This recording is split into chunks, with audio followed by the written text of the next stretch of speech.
Seguimos adelante con la segunda entrevista de esta mañana. Ustedes saben, con el empleo y los consejos de salarios como ejes, se realizó una reunión ayer entre representantes del PIT-CNT y el presidente electo Luis Lacalle Pou para conocer más detalles sobre esta reunión y, bueno, qué pasos serán los próximos a seguir. Es que recibimos a Gabriel Molina, integrante de la mesa representativa de la Central de Trabajadores. Bienvenido. ¿Cómo anda? Buenos días y gracias por la invitación. Bueno, hoy trascendió que no se toca nada el tema de los consejos de salarios. Esa es digamos, ¿podemos sacar esa principal conclusión de la reunión de ayer? Pero que efectivamente fue eso. Uno puede disfrazar una reunión, pero en síntesis fuimos preocupados por los trascendidos que habían ocurrido durante la campaña. O sea, todos escuchamos muy bien que la nena más mimada o más admirada era justamente los consejos de salarios, donde los empresarios fueron a denunciar al Uruguay a la OIT, donde nuestro compañero Marcelo Abdala tuvo que ir a defenderlo y donde la propia OIT coloca los consejos de salario como ejemplo en el mundo a seguir. Y dentro de la campaña y en el marco de la campaña se dijeron muchas cosas, ¿no? Que se iban a cambiar, que iban a volver para atrás, que no iban a seguir como estaban. Escuchamos mucho. Y también después que triunfa el que va a ser el futuro presidente que asume el 1 de marzo, algunos sectores que lo acompañaron también habían salido fuertemente a manifestarse contra los consejos de salario, contra los trabajadores, como fue Zambrano hace unas horas, ¿no? Por tanto, son sectores que de alguna manera aglutinaron a través de una candidatura. Después que pasan las elecciones y triunfa el candidato, el que va a asumir el 1 de marzo, es evidente que esto estuvo arriba de la mesa. Consejo de salario y su hijo o hija, que es la negociación colectiva, el tema del trabajo. Y bueno, y ahí claramente el presidente que va a asumir el 1 de marzo se comprometió con el movimiento sindical a que el formato actual va a seguir manteniéndose. Incluso, no solamente van a haber aumentos para los salarios mínimos, sino que también van a haber aumentos para el resto de los salarios. Esa era una preocupación que el PIT-CNT había puesto arriba de la mesa durante la campaña electoral. El día que fue el PIT-CNT. Exactamente. El tema de los salarios mínimos, el piso, claro. Y qué se podía esperar después de ese piso hacia arriba. Exacto. O sea, ¿ustedes se van tranquilos entonces de la reunión con esto? Y por lo menos la reunión podemos decir que en este aspecto nos vamos tranquilos porque se va a mantener el formato que está y el compromiso es que no solamente van a aumentar los salarios mínimos, sino también el resto de los salarios. ¿Qué pasa con las condiciones de trabajo y el formato tripartito se mantiene? Se mantiene tal cual está. Por lo tanto, en ese aspecto podemos decir que nos vamos tranquilos, veamos qué transcurre después, porque asume el 1 de marzo,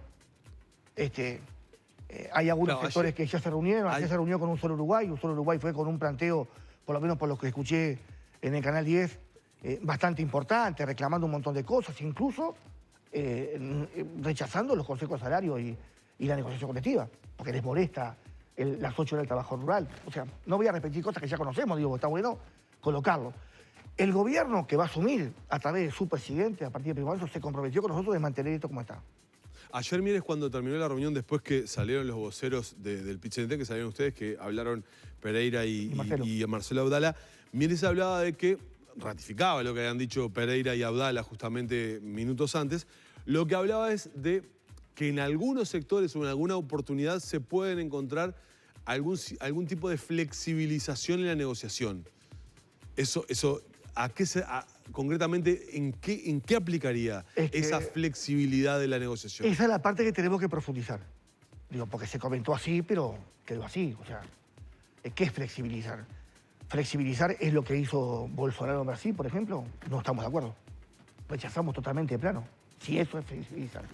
Si flexibilizar es permitir ahondar en algunas negociaciones que no las pudimos hacer, no porque los trabajadores no hayamos querido, sino porque los propios empresarios se negaron a entrar a discutir, que es, por ejemplo, el concepto de productividad.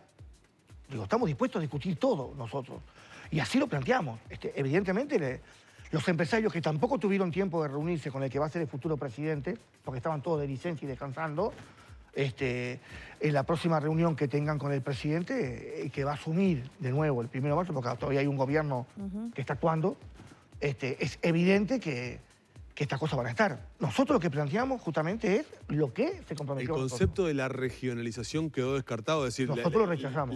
Pero en la reunión quedó descartado regionalizar los consejos de salario. Lo que se dijo fue porque en su momento se había hablado muy mucho. Pero lo que nos dijo el presidente, que va a asumir de nuevo el 1 de marzo, porque lo quiero poner claro, porque parece como que...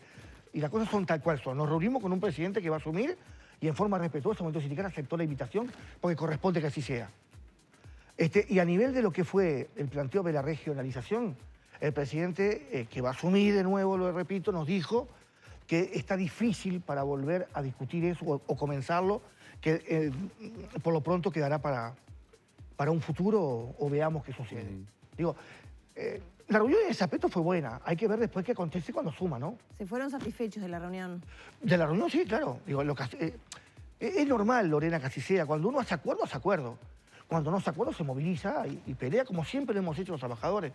El movimiento sindical uruguayo se ha caracterizado de eso y es realmente que estuvo arriba de la mesa también por parte... Claro, yo entiendo lo que vos decís, Gabriel, pero tal vez la gente pueda pensar con un gobierno de una coalición encabezada por la calle Pou y sus socios de coalición, se puede pensar que las discrepancias con el movimiento sindical serán mayores y la conflictividad será mayor que con un gobierno como el del Frente Amplio, donde hay mayores coincidencias. Sí, tuvimos un nivel de conflictividad enorme también.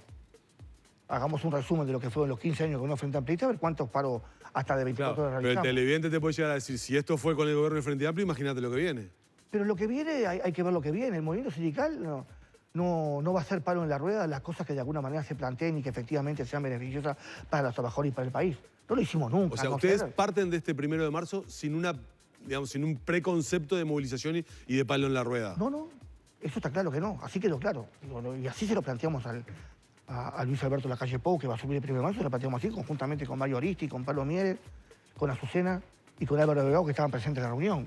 O sea, y ya habíamos escuchado, incluso porque estuvieron en el PCNT, ellos nos habían planteado algunas cuestiones, quedamos preocupados porque el tema del salario estuvo arriba de la mesa por parte de Mario Aristi cuando intervino, pero ahora en la reunión, esto de alguna manera a nosotros nos dio un poco más de tranquilidad. Después veamos qué acontecen las cosas en el futuro, ¿no? Pero hoy por hoy, en ese aspecto, hemos tenido acuerdo.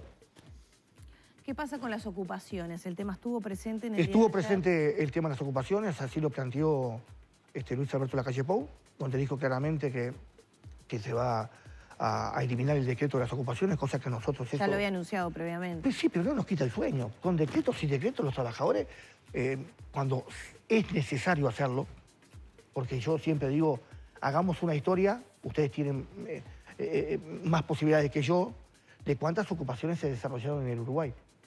¿Cuántas fueron? ¿Cuántas, Digo, y van a ver que son muy pocas en la historia, muy pocas. Y cuando se dan porque los empresarios han tomado medidas que de alguna manera afectan. Por ejemplo, si un empresario, como pasó, toma la medida de despedir solamente a los dirigentes sindicales, es una represión antisindical. Merece una respuesta. El tema es que esas cosas hay que discutirlas antes. A los empresarios les hemos planteado. Nosotros estamos dispuestos a discutir el tema de las ocupaciones. ¿Vos estás dispuesto, antes de despedir, a sentarnos a conversar? Y te dicen que no. Primero despiden y después conversamos. Y bueno, la respuesta es la ocupación. Pero no es una gimnasia que hacemos con esto. Está muy mal incluso manejada, porque, repito, ustedes tienen más posibilidad que nosotros, porque yo mucha memoria no tengo, me acuerdo de algunas cosas, pero en el transcurso del tiempo, vean cuántas ocupaciones hicieron. Ahí eventualmente el gobierno que ingresa puede llegar a tener el respaldo de pronunciamiento de la OIT sobre el tema, ¿no? Pero el pronunciamiento de la OIT contra el tema de las ocupaciones nunca operó. Los empresarios fueron al Uruguay a denunciar los consejos de salario porque les molestaba el formato de consejo de salario. El formato tripartito. Exacto, el tripartidismo. O sea que el nuevo gobierno va a desoír el pedido de la OIT para que Uruguay reforme el sistema de consejo de salario. Lo que nos dijo, y ahí es lo que de alguna forma veamos, es que van a ir por encima de lo que la OIT plantea. Por encima puede ser bien o por encima puede ser mal. Bueno, este gobierno que se está yendo introdujo al Parlamento y lo retiró. Modificaciones sobre este tema que a ustedes no les gustó para nada. Para nada. Incluso planteamos que no era el momento más oportuno de hacerlo y que lo tenían que retirar porque no nos parecía el momento más propicio. Y se retiró. ¿Qué pasaría si ese un formato parecido ingresa a partir del 1 de marzo. Van a movilizarse. Como siempre lo hemos hecho, no. Eso no hay que tenerle miedo a las cosas. Digo, lo que hay acuerdo, hay acuerdo, y en lo que no hay acuerdo, después de la negociación, porque las negociaciones tampoco son de por vida, tienen que tener un periodo de negociación, después al final el que resuelve es el gobierno. Por lo tanto, si resuelve contra los intereses nuestros, nos movilizaremos como siempre lo hemos hecho. No hay nada de malo en esto. Y en un año no menor, porque es un año de presupuesto. Un año de presupuesto y también que está la ley de urgente consideración. ¿Vieron también, algo de esa ley? No. Lo que nosotros le planteamos fue que como parte protagónica de todo esto, una ley tan mentada, que al principio no estaba, que después estaba, pero que después había que redactarla, que después la están procesando, y resulta que recién ahora nos enteramos ayer que la están terminando de redactar para presentársela primero a la coalición nueva, esta multicolor, y después nos estarían dando la posibilidad que nosotros también tengamos... ¿Ustedes pidieron acceder al contenido de toda la ley o los capítulos específicos del trabajo? Toda la ley, toda. Queremos ver toda, porque en definitiva se hablan de muchas cosas dentro de la ley, de muchas cosas. Queremos ver el alcance de la misma, ¿no? Ahí está el tema de telecomunicaciones, la ley de servicios de comunicación audiovisual. Hay un montón de cuestiones que no solamente el tema de los derechos laborales, hay mucho más en profundidad que queríamos saberla porque evidentemente a nosotros nos tiene que parar distinto si es que no estamos de acuerdo con la ley. La ley va a entrar y algunas cosas podremos previsitar o no, pero lo veremos después en su momento. Claro. Ahora no es momento de decir estamos en guerra porque no estamos en guerra. ¿Lograron que les dieran el número de ese teléfono rojo con el gobierno nuevo?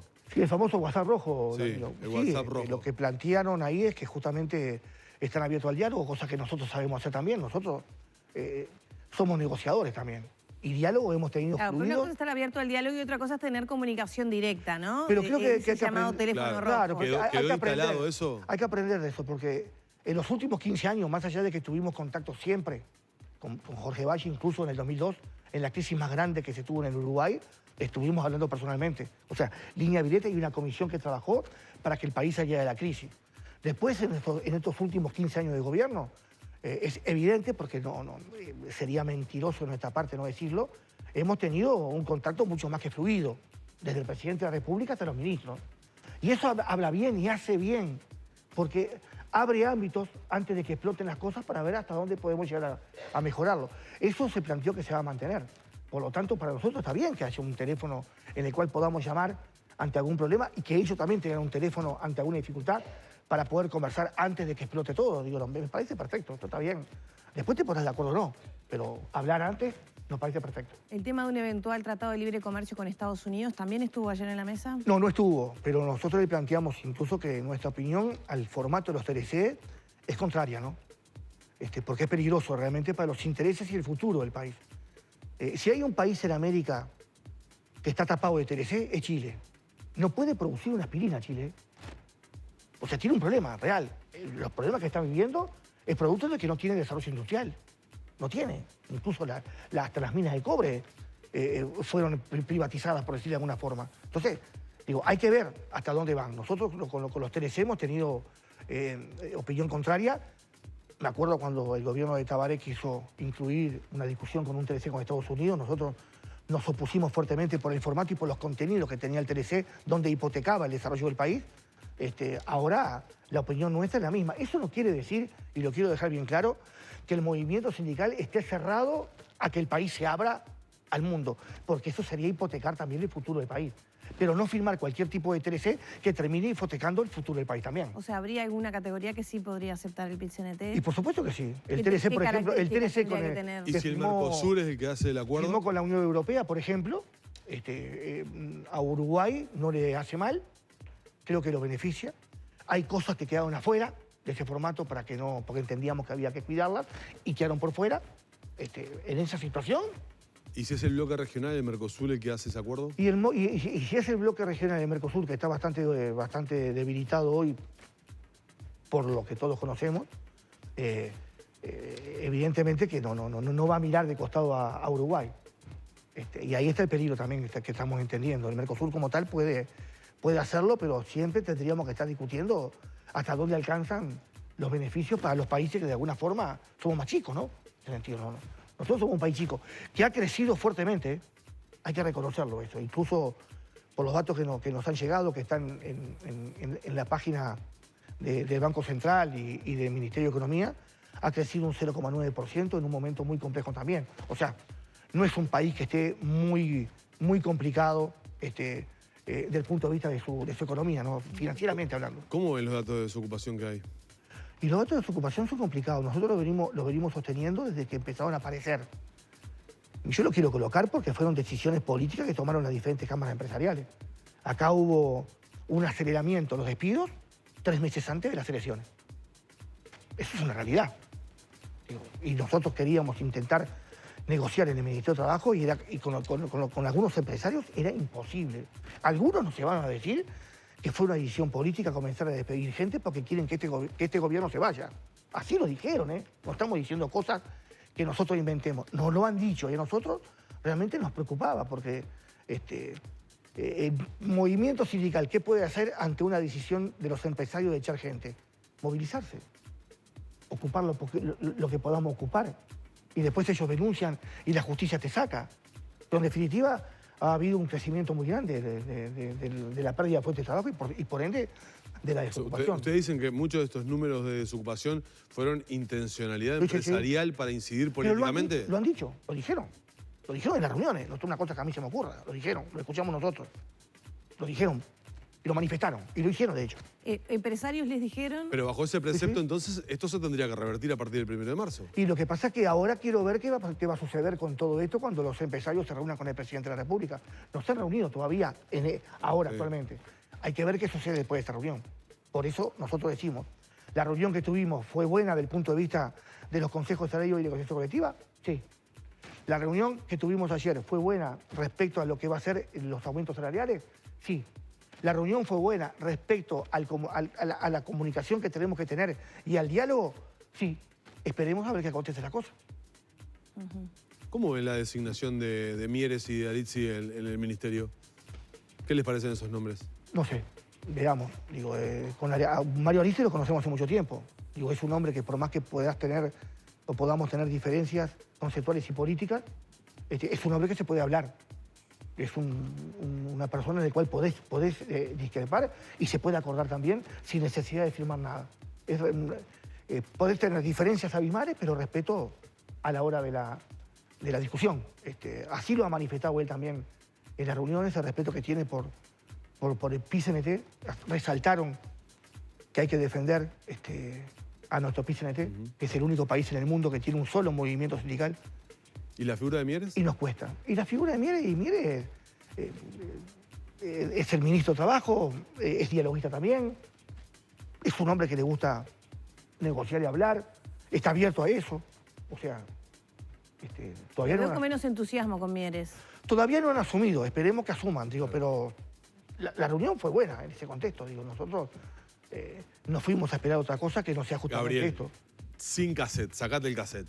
2020 va a ser un año de muchísima conflictividad. Y el 2020 es año donde empiezan los consejos salarios, el Zunca y la FUS tienen consejos salarios y no tengo ningún cassette.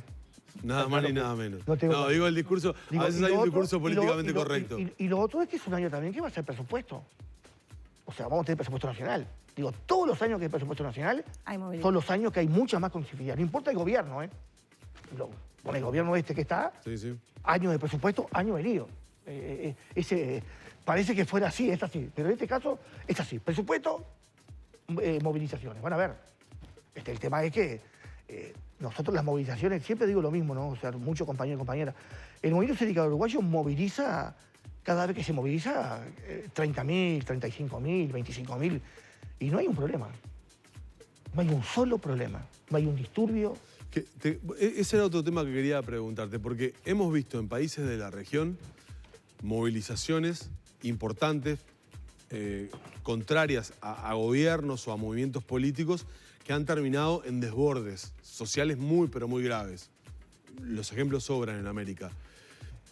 ¿El movimiento sindical uruguayo está en condiciones de garantizar que las movilizaciones que vendrán no tienen o no tendrán ese tinte que han tenido movilizaciones en otros lados de América? El movimiento sindical uruguayo no tiene que rendir cuentas todos los días. Ha dado muestras claras de la seriedad y la responsabilidad de la hora de actuar. Un 27 de junio de 1973, cuando hay un golpe cívico-militar de corte fascista que aparece en nuestro país, mientras algunos sectores rurales y las distintas cámaras empresariales lo aplaudían, el movimiento sindical resolvió una huelga general que duró 15 días en defensa de la democracia. Nada más ni nada menos. Y así muchos compañeros y compañeras hoy están desaparecidos. O sea, no tenemos que rendir cuenta todos los días. Nosotros somos serios y responsables a la hora de actuar. También es cierto que en esos países que vos mencionás, la respuesta a la movilización y después el desborde que se dio es también una represión enorme por parte de la gendarmería, de la caballería, del ejército, de los soldados. Digo, o sea, realmente en Chile fue lo más claro. Tenían la orden de tirarle a la cara a la gente y hay muchas compañeras incluso, que han perdido su vista, ¿no?